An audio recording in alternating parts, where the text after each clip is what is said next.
ไอ้เหี้ย Thai Beats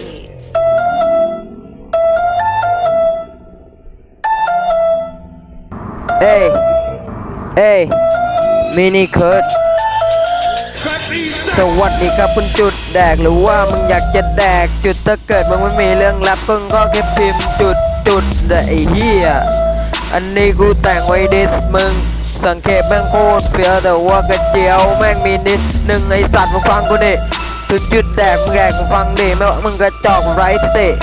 อยากบินแต่มึงไม่มีปีกไม่ต้องโม้เพราะกูไม่เชื่อมึงดับอนาถมาโดนกูเจือดแล้วมึงตายแบบเลือดเต็มเสื้อทำให้กูแบบไม่มีทางเลือกอะกูอยากรู้มึงจะดึงไปทำไมดึงแล้วไม่ตึงมึงไม่ดังกูทำใจเรามาดูกูแล้วมึงจะรู้ว่าทำไงคำที่ก็แต่งกันในรามนั้นมันออกมาจากใจเมื่อเก่าเฮียอะไรนักหนา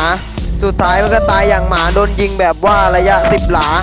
สุดท้ายมันก็เลือดเต็มขาและมึงไม่ได้มึงพึ่งกูอ่ะว่านี่แต่ว่ากูอย่างกูสกิลแค่ดักแต่ว่าปากอย่างกูแบบว่ากูลิสแต่ว่ามึงอย่างกูอ่ะกูไม่สนมึงจะใหญ่มาจากไหนเก่งแต่ปากงูปากบ้างได้ไหมแค่กูเปิดบีทแล้วก็ปล่อยให้มันไหลให้มึงด่าคนอื่นจังนี่มึงเก็บมาจากไหนไว้สัตว์